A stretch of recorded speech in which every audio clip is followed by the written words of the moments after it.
Bien, en cualquier caso agradezco a Mar que me corte el tiempo, porque así ustedes van a tener una enorme suerte, se van a librar de mis turras que suelo dar siempre al principio con el tema del darwinismo y su incapacidad para aplicar la evolución, la vida, para aplicar totalmente nada.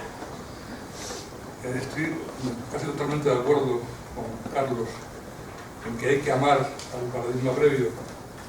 Yo amo muchísimo al paradigma previo evolutivo, que es el de Lamarck, que es científico, que escribe un libro completo sobre evolución, ideas maravillosas de la evolución y de la vida, del equilibrio entre los seres humanos, de la respuesta del organismo al ambiente, etc. Es lo que ha sido la base para mis planteamientos.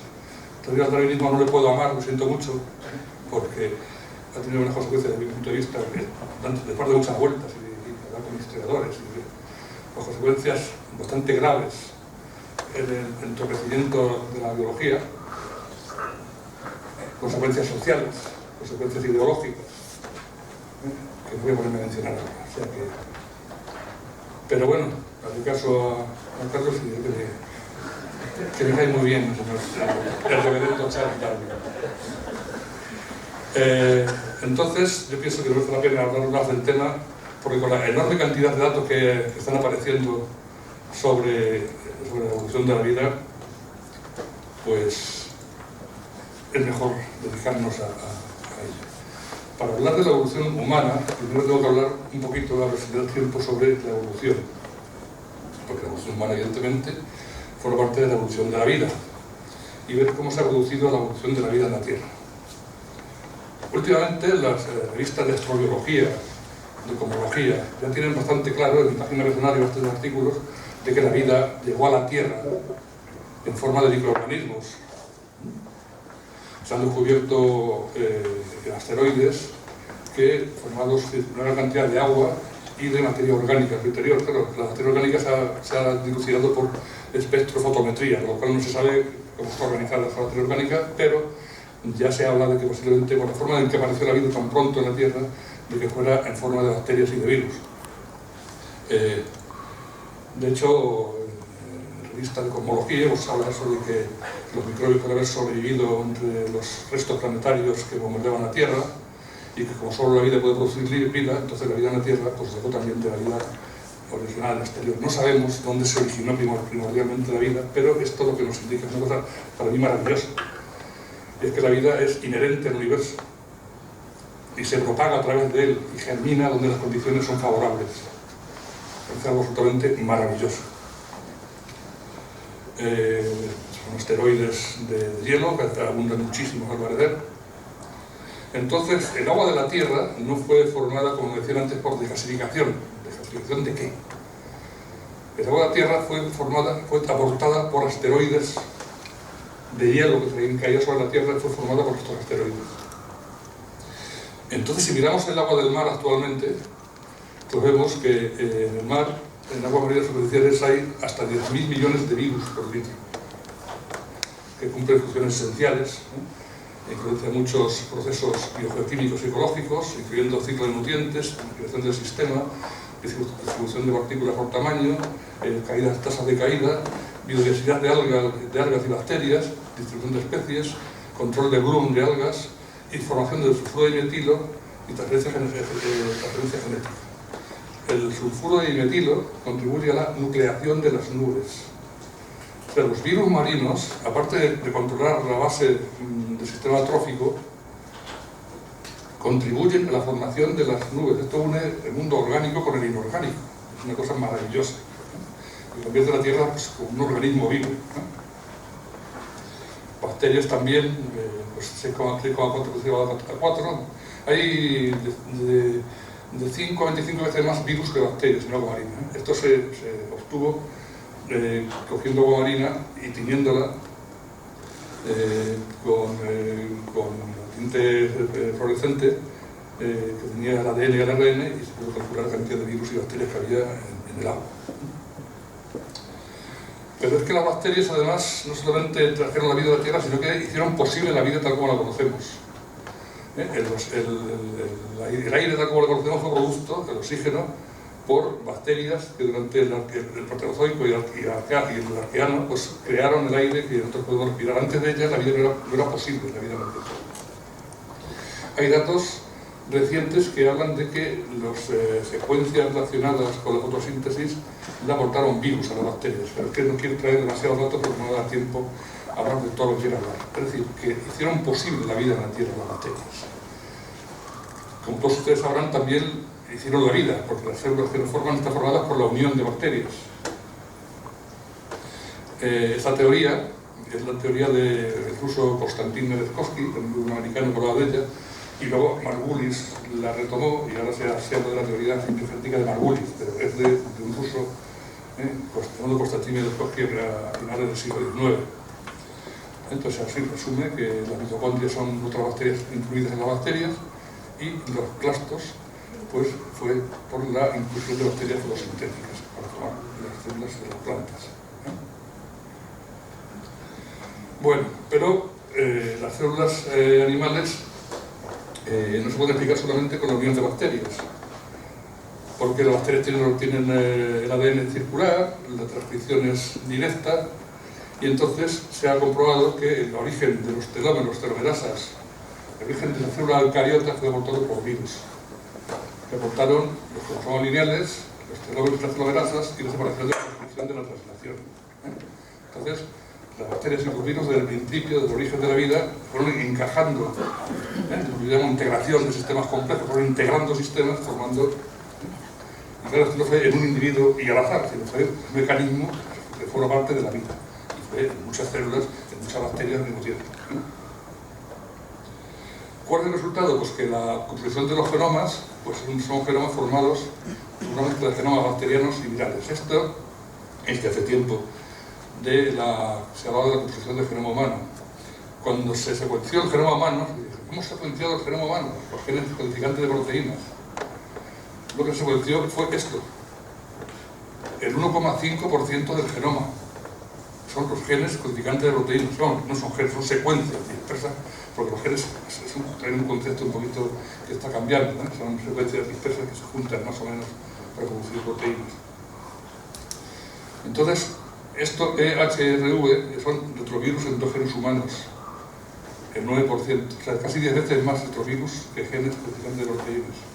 Que por cierto, hay trabajos también que encuentran en los genes codificantes de proteínas una enorme cantidad de genes que son de origen viral. No voy a poner también aquí el trabajo, pero bueno. Transposones, elementos móviles, ADN.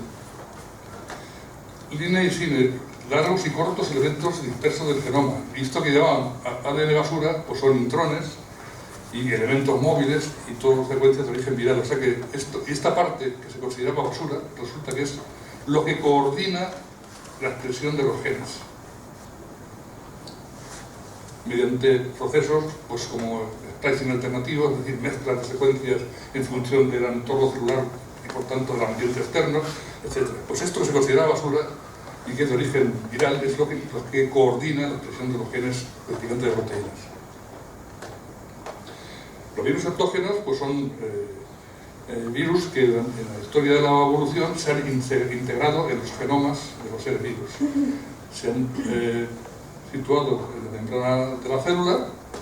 Cuando es en las células sexuales, pues ya son hereditarios, ¿no? Insertan su ADN y este ADN se integra en los cromosomas. Cuando son retrovirus, pues entra su ARN, se retrotranscribe ADN y ese ADN se inserta en los genomas, con lo cual se van empalmando secuencias de virus en los genomas. Este autor, Gunther Izani, pues ha estudiado muy a fondo el tema de los virus endógenos y este artículo de Acta Bioteórica, pues que son revistas en las que no son súper especializadas, que hablan de un tema muy concreto sin tener en cuenta todo lo demás, con lo cual pueden seguir por el mismo camino durante milenios sin cambiar de ruta, pues estos pues dicen, está convirtiendo crecientemente evidente que las fuerzas directrices de la novedad evolutiva no son mutaciones de azar, del texto genético, sino una precisa edición del genoma por omnipresentes agentes virales. Dice, incluso la zona no codificante repetitiva del ADN, que era interpretado como antiguos restos de estados evolutivos, son reconocidos como ser de origen viral y cruciales para la regulación y las funciones constitucionales del vocabulario estructural de las proteínas. Es decir, que incluso lo que se considera basura es fundamental para la regulación de lo que es. Todo, en los genomas no hay basura. Todo lo que hay tiene su función y todo lo que hay funciona. En cuanto a la evolución, pues ya se ha visto que las especies aparecen de golpe. O sea, no mediante pequeños cambios graduales y menos al azar, sino de golpe. Aquí se han estudiado más de 100 especies, desde abejorros, tortugas, zorros y rosas, y que han visto que aparecen repentinamente las nuevas especies. Y dicen, esto realmente va contra los fundamentos, porque muchos de nosotros tenemos una visión darwinista de la especiación. Lo que estamos diciendo es que pensar en selección natural como la causa de la especiación es tal vez equivocada. En Nature, o sea, estas son revistas. Esto pues apoya lo que llevaban la teoría del equilibrio intermitente, el equilibrio puntuado de Wool y Eldredge durante los 70. Que los biólogos tenemos la mala costumbre de llamar teoría a cualquier cosa. Si llamamos teoría al darwinismo, podemos llamar teoría a cualquier cosa. El equilibrio intermitente no es una teoría porque no explica nada, es una descripción del registro fósil. No explica por qué ocurre, sino que dice, en el registro fósil las especies aparecen bruscamente, de una especie madre puede salir 2 o 3 o más hijas, y permanecen en estasis de 1 a 10 millones de años. Con cambios pequeños, cambios no fundamentales, en morfología más o menos tamaño, un poco más grande, un poco más pequeño, pero durante 1 a 10 millones de años sin cambio, hasta que luego aparece, de repente, otra nueva especie. Esto es el equilibrio intermitente que se ha confirmado en el registro fósil. Y de hecho la evolución de la vida pues, ha sido siempre así a grandes golpes, no solamente a nivel de especiación, sino a nivel de grandes cambios de organización. De hecho, los periodos paleontológicos se llaman así porque aparecían diferentes faunas en los estratos. Dijeron, de repente cambió brusco, se remodelaba el ecosistema por completo. Una cosa sorprendente. Y siempre asociado a grandes extinciones producidas por grandes disturbios ambientales. Caídas de meteoritos, erupciones volcánicas, siempre era el ambiente que producía un choque y ¡pum!, eso alteraba los genomas, lo veremos cómo, y producía nuevas morfologías y nuevos individuos. Por supuesto, descendientes de los anteriores, ¿no? Entonces, Otto Schindewolf, que era uno de los mejores paleontólogos de la historia, y por tanto es conocido absolutamente por los biólogos, dice, según la teoría de Darwin, la evolución tiene lugar exclusivamente por la vía de pequeña y continua formación y modificación de especies. Nuestra experiencia, obtenida de la observación del material fósil, contradice directamente esta interpretación.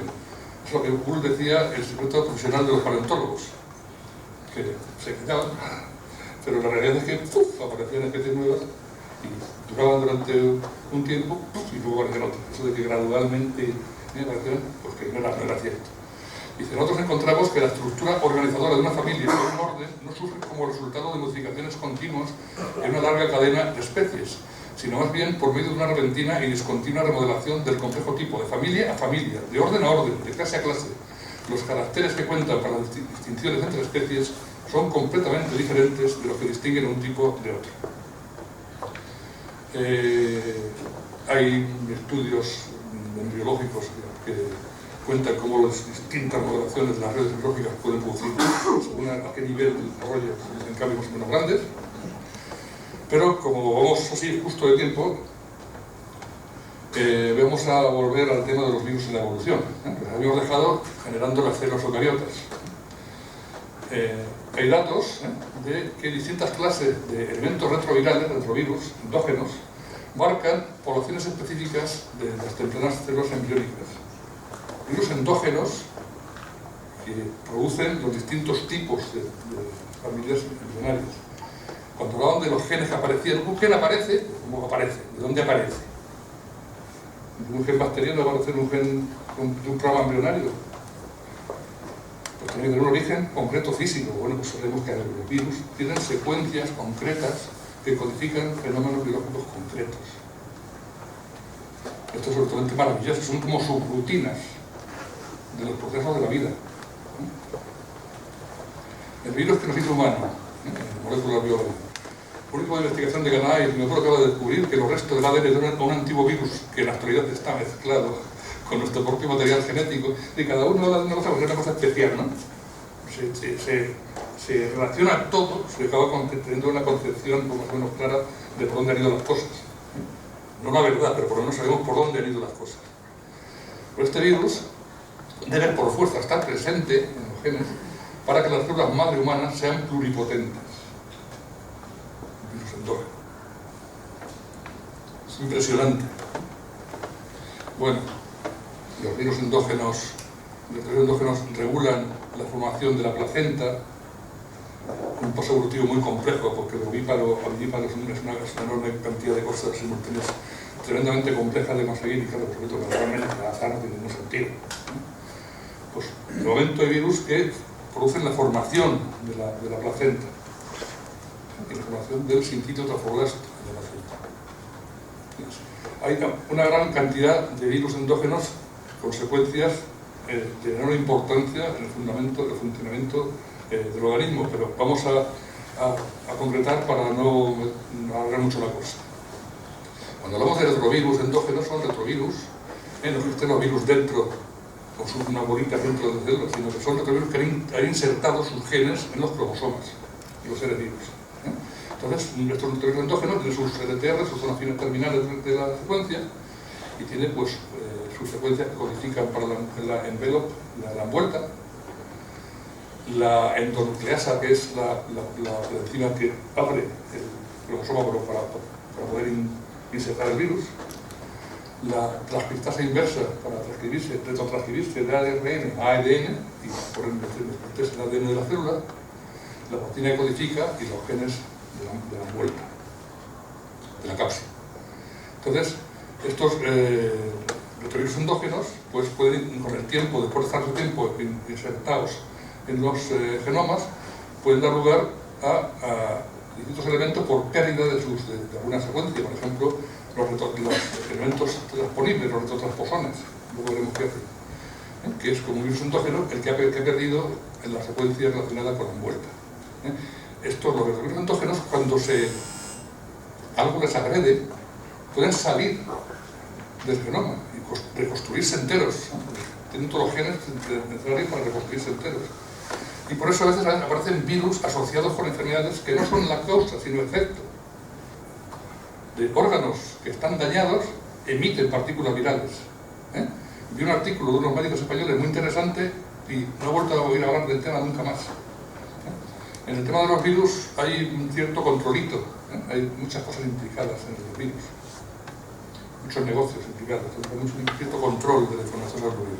Lo voy a poner en plan paranoico, pero ahí queda eso. Tengo artículos que lo dicen norteamericanos. Otros elementos transponibles, como los GIPSI, pues pueden reconstruir incluso la cápside y pasar de un organismo a otro por una zona de lectura abierta que son capaces de reconstruir la cápside. Y luego ya otros restos de elementos de retrovirus endógenos, los LIN y los SIN, han ido perdiendo segmentos y al final quedan trozos más pequeños que forman la parte que llamaban el ADN basura. Los retrotransposones pues se transcriben a ARN y tienen la transcriptasa inversa que hace posible que se retrotranscriba ADN y ese ADN se inserta en otro sitio, con lo cual se produce una duplicación de sus secuencias en los genomas. Cuando éramos cogidos la duplicación, traslación, pues eran estos, las primeras duplicaciones. Los retrotransposones. Y los transposones conservadores pues son de ADN, simplemente están en un sitio y ante una visión ambiental pues saltan a otra parte del genoma. Se ha comprobado pues, como sustancias químicas, radiaciones, hacen experimentalmente movilizarse los elementos móviles en los genomas. Bueno, entonces, ¿cómo tiene que ver esto? Tiene que ver esto con la evolución. A mí hay una cosa maravillosa, que me parece el kit fundamental de la cuestión de cómo ha sido la evolución realmente. Con este hombre he tenido charlas y al final ha habido un poco de tensioncilla porque en el fondo le quedaba un poquito de anglosajón y le quedaba un pelín de margen, no acaban de despegarse del darwinismo. Hay una página, por cierto, en internet de Third Way Revolution, en la que hay una gran cantidad de científicos ya que están replantearse a fondo esto, nunca es necesario. Entonces, este señor dice que según nuestro conocimiento del elemento móvil, del ADN móvil, ha introducido nuevas vías de pensamiento sobre el cambio hereditario. Los resultados de análisis de secuencia han documentado varios tipos de alteraciones del genoma como puntos clave en la historia evolutiva. Atentos, alteraciones que son notables porque deben pasar en una única generación, y afectan a muchos caracteres celular y organismo al mismo tiempo. Transferencia horizontal de secuencia de ADN, funciones celulares de simbiosis, duplicaciones del genoma. Los rápidos cambios de carácter son fundamentalmente diferentes por la suave, pequeña acumulación de pequeñas variaciones al azar postuladas en teoría darwinista y no darwinista. Es radicalmente diferente. No tienen absolutamente nada que ver. Pero claro, tú dices, entonces, si se produce en un individuo una repoblación genómica tan grande, ese individuo, ¿qué hacemos con él? ¿Se queda solo? Pues hay una explicación.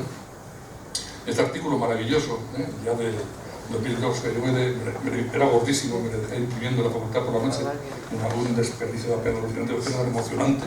Yo estaba pegando saltos, cientos de documentaciones, y he hablado de los elementos genómicos y los elementos disponibles.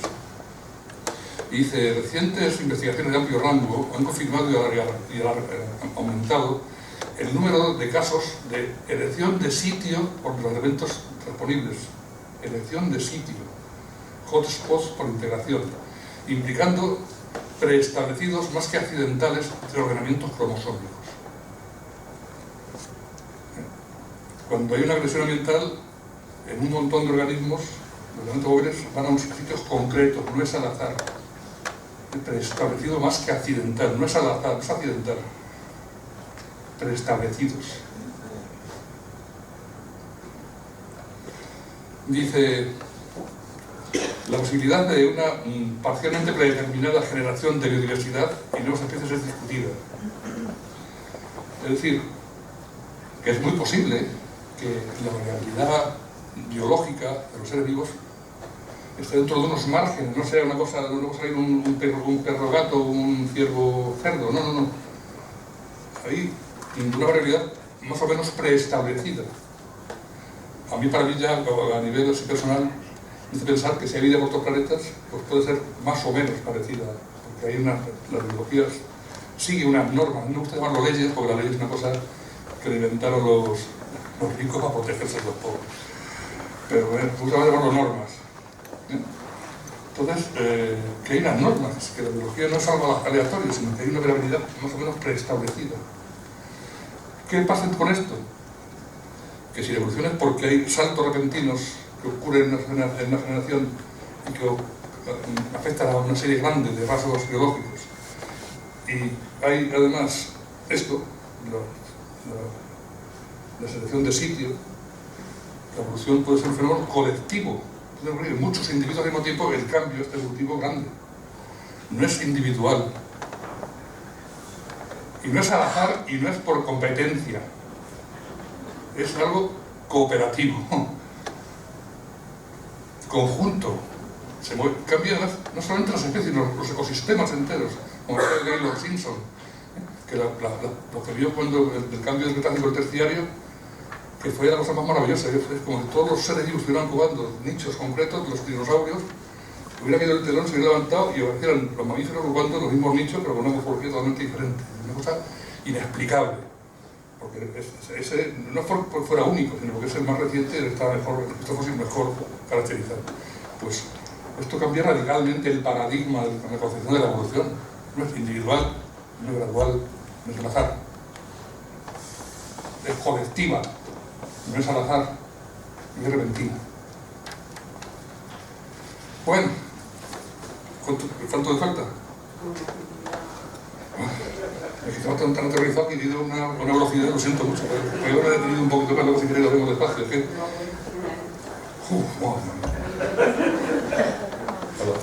Alabado sea Yahvé.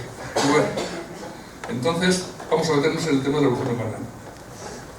Nos han acostumbrado a ver la evolución humana como un fenómeno por el cual unas especies van apareciendo y van haciendo otras que son más avanzadas y sustituyen a las anteriores, ¿no? Como decía Darwin, ¿no? En el momento en que todos los hombres primitivos han desaparecido de la Tierra porque el hombre blanco, la raza humana que prepondera la civilización, nos habrá sustituido. Ahora la laguna será más amplia que la que hay ahora porque la laguna estará solamente entre el hombre y el papión, en tanto que en la actualidad, decía Darwin, la laguna estaba entre el hombre y el gorila. Bueno, pues es la visión que tenían, ¿no? De que iban apareciendo nuevas especies, iban sustituyendo a las otras.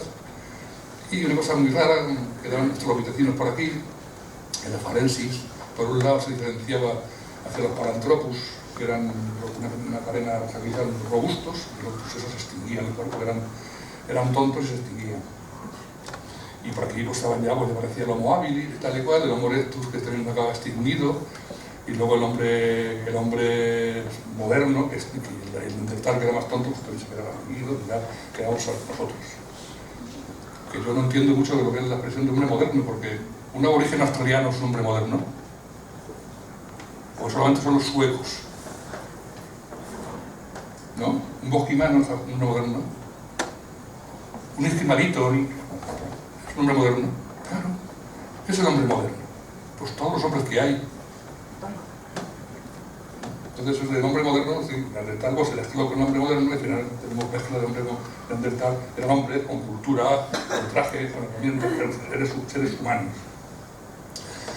Entonces, entre este original que hay, pues la enciclopedia británica, pues un poquito estos de hace menos tiempo, pues al final ya hace un batiburrillo de que, bueno, aquí hay que un parantropo, luego por aquí va los orfensis, Homo habilis, y esto parece que llegan hasta aquí. Luego los robustos aquí pues ya estaban extinguidos, el Sahelanthropus chiadensis, el origen de todo, gradual y tal. Vamos a verlos un poquito. Esto es una tesis de un becario mío, una tesis, fue un proyecto fin de carrera, en el que yo he asistido a muy pocos tribunales de proyecto porque no quería ir, porque yo no podía pegar palos a los chavales, porque hacía lo que decían sus directores de tesis. Y así, ya, yo me he chupado unas cuestiones de carreras biológicas, y soy de madre. Qué paciencia, Dios mío. Voy a contaros uno, como mi amigo Carlos, para no ser tantos tontos los datos. Una chiquita encantadora me presenta un proyecto de fin de carrera que era aprobar la selección sexual de la niña. Selección sexual. En una caja de 50 por 50 con techo de cristal pone una lagartija hembra y dos lagartijas macho, una grande y otra pequeña. Entonces la lagartija macho, cuando ve la hembra, coge al pequeño y le trinca y la muerde. Entonces medían la duración del mordisco, no sé qué, de cuánto, para ver la duración y la competencia entre las lagartijas. Le dije, hombre, pero es que una ley fundamental de la investigación científica es que si quieres investigar un fenómeno, tienes que reducir ese fenómeno a la naturaleza. Y en la naturaleza no hay una caja 50 por 50. En la naturaleza la lagartija pequeña o la lagartija grande y sale de naja y se acabó. Ni te muerde ni vides una cosa totalmente. Pero claro, yo no, y la puse un 7.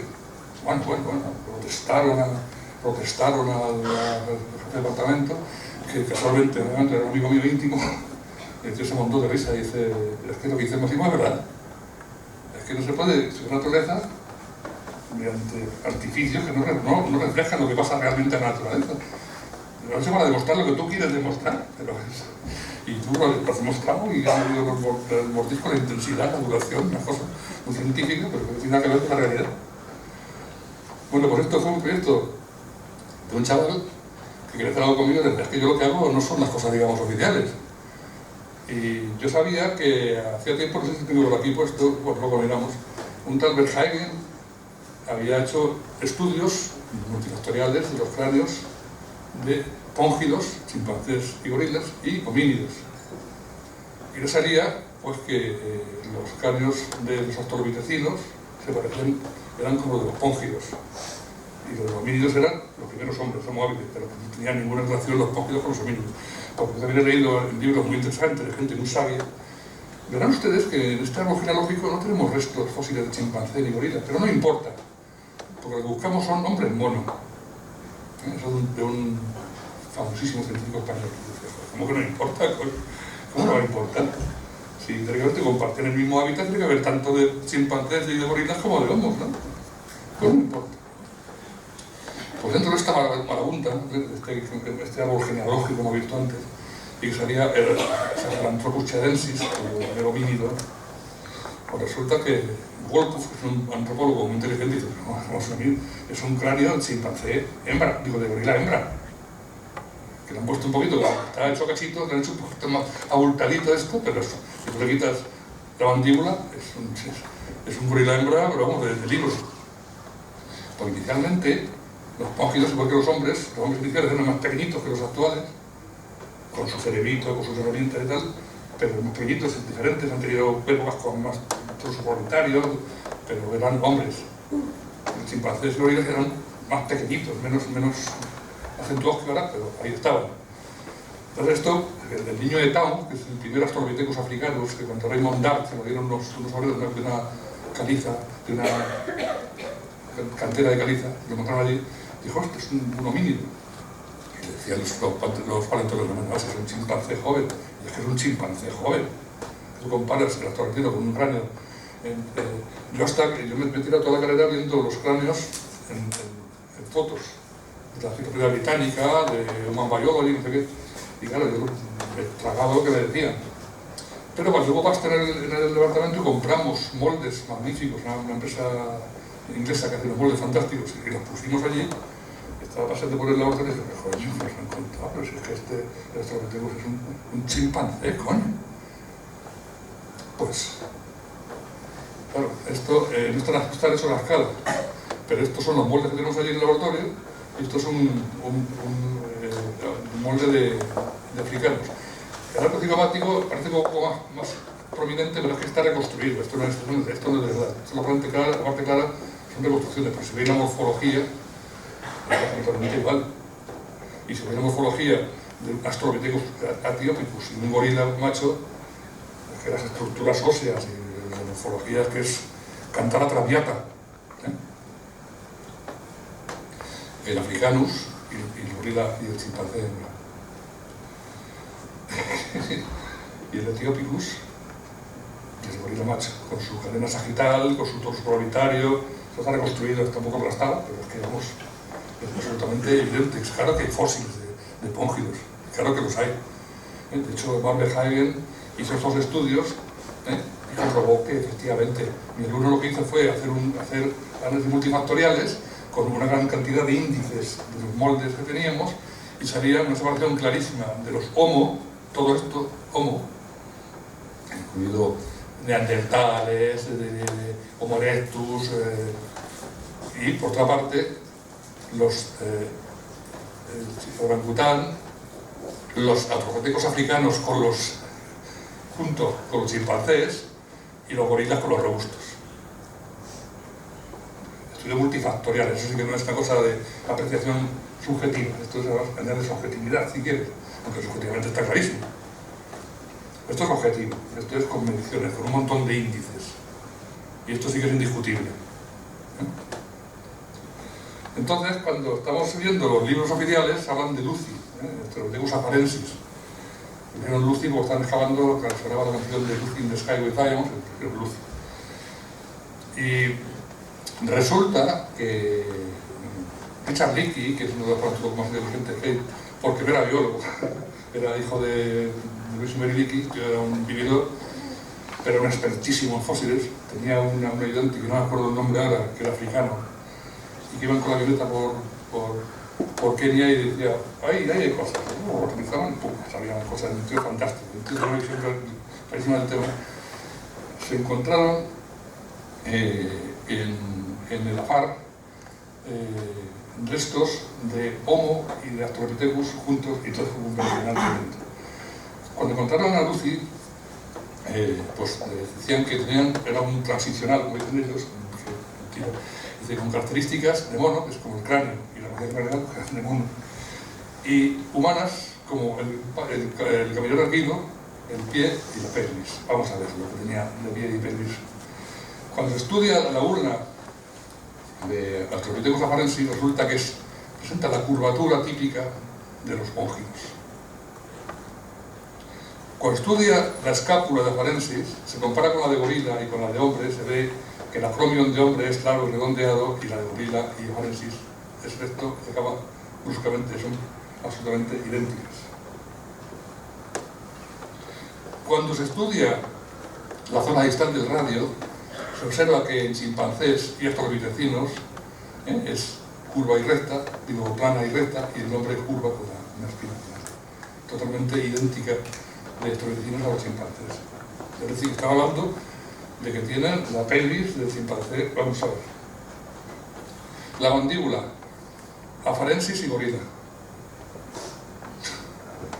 Orangután, chimpancé y hombre, totalmente diferentes. Cuando se reconstruye el cráneo de afarensis tiene hasta el diastema típico de los póngidos. Y cuando vemos la Lucy, claro, ellos la ponían así, extendidita en una mesa, y todo muy recto, y parecía pues, un homínido que andaba de pie. Pero si miráis, tiene la mandíbula, es en V, típica de póngidos, el nombre es en U. La fosa glenoidea orientada cranealmente como los monos. Los cuerpos vertebrales pequeños como los monos. Las extremidades superiores relativamente largas. Las falanges curvas. La pelvis estrecha y alta. El sacro pequeño y probablemente estabilizado. Y la rodilla móvil, no como el hombre que es plana y ancha y redonda. Cortos, extremidades inferiores y totalmente aspecto póngido por completo.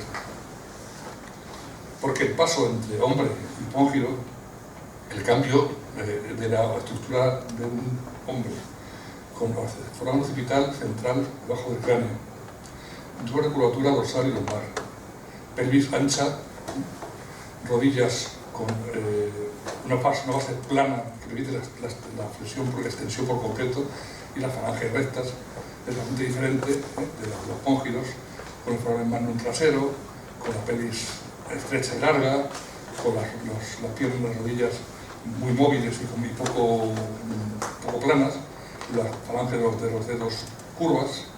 Entonces, el paso gradual y al azar de esta postura a esta es exactamente absurdo. Absurdo. De hecho, los pies de afarensis que han encontrado, pues si miráis los pies, los huesos del dedo de humano, chimpancé y afarensis, vosotros diréis. Por eso la huella de la Etoli, de 3,6 millones de años, no puede ser de una afarensis. Se interpretó como afarensis porque fueron los restos que encontraron en el Afar, en el que Luis Leakey, insisto, repite que hay huesos mezclados de Homo y de Australopithecus, porque encontraron una rodilla perfectamente humana, pero suelta. Y esta huella es el dedo pulgar perfectamente paralelo, el puente del pie y huellas absolutamente humanas, hace 3,6 millones de años. De eso también se han encontrado restos de huesos con muescas de haber sido utilizados como instrumentos cortantes para sacarles el alimento. Y había herramientas de hombre. Tanto Luis Leakey, Charles Leakey, como Roger Levine, como Charles, el paleontólogo también maravilloso, Charles Hoffman, que también recientemente conocido, dice que los Australopithecus han estado coexistiendo con los seres humanos durante más de 3 millones de años. Hay huellas de comportamientos de estos hombres, yo no me gusta llamarlos homínidos, porque homínido significa algo así como animal parecido al hombre. Cuando tienen comportamiento humano, estos son los restos de hace 2,100 millones de años en la Etolia, que esto es una representación que no es adecuada porque era un hipopótamo. Se encontró un hipopótamo muerto en el margen de un lago, se vio al lado un sitio en el cual habían hecho herramientas de piedra. Al hipopótamo habían ido destazando, cortando trozos, y el otro lado habían estado compartiendo los trozos del hipopótamo. Un comportamiento realmente humano, de la capacidad capacidad de idear las herramientas, hacerlas y compartir el alimento. Es que es lo que ha guiado fundamentalmente la vida de los seres humanos en la historia, la cooperación entre ellos. La única forma de sobrevivir en un ambiente pues, rodeado de depredadores peligrosos era la cooperación entre ellos, la inteligencia y la cooperación. Así que es cierto lo que dice Vicky y lo que dice Orban. El hombre ha estado coexistiendo con los póngidos durante muchos millones de años. Y estos no se han extinguido, sus descendientes son los chimpancés y los gorilas. Así que quiero terminar con una cosa. Visto cómo ha sido la evolución, yo creo que hay esperanza. Que el hombre no es un accidente, ¿no? Y que quizá solo estemos en los primeros pasos de un camino que la humanidad está destinada a recorrer. Nada más.